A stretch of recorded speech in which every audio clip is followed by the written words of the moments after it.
Now, tonight we asked authorities a question that's been on the minds of many. Why wasn't there an Amber Alert issued? Investigators say Monday and Tuesday didn't fit their criteria, but later Tuesday they found who they believed to be their suspect. They say it was a back and forth debate between the investigative team, but because he had no transportation of his own, they felt it was the right call.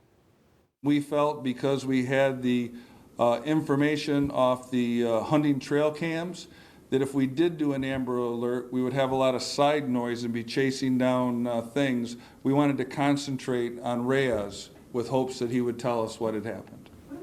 Tonight we're learning Selena did seek shelter for domestic violence, but never filed a report with authorities here in New York or in Wayne County.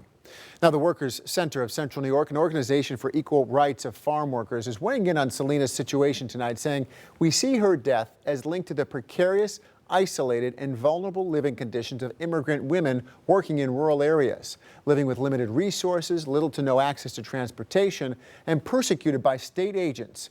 Immigrant women are afraid to report domestic abuse or assault and often have no way to leave a dangerous situation.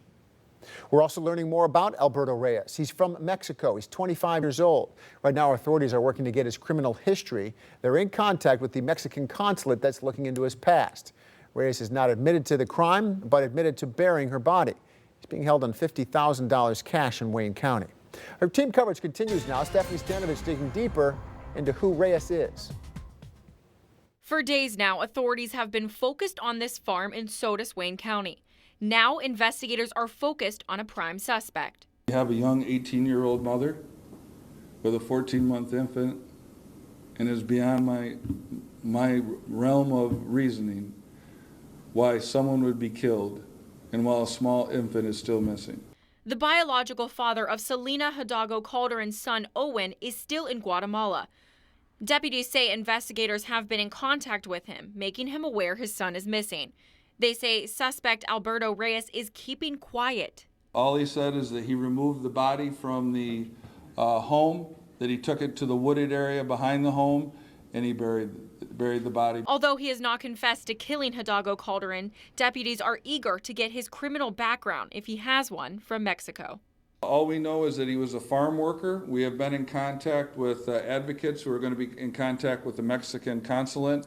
This week, the victim's family was begging for information on her whereabouts. Authorities say they have information that Hidalgo Calderon had sought help from a domestic violence situation in the past. Por favor, llamen al 911. La policía está aquí para ayudarlos. Ellos no le importan la nacionalidad. The sheriff says he's hoping Wayne County's Hispanic community will trust his deputies. He knows many are afraid, and he wants to gain their trust. I don't care what your race, creed, color, national origin, or religion is. If you are a victim, we will fight for you. We will triumph for you. And if you are a perpetrator and you have abused somebody, we are going to hunt you down. Reyes has already had a first court appearance and is in jail tonight. Now, Matt, it's not clear if authorities are going to get more information from him or if he's willing to talk about that missing child, but so far he's only told authorities about his girlfriend's body. They would like more information from him, but yes, you're right. Thank you, Stephanie. Right now there's a GoFundMe page being set up for Selena's mother to help her financially as she begins to plan for a funeral for her daughter. That's available on GoFundMe. We'll put a link up to that on our website, cnycentral.com.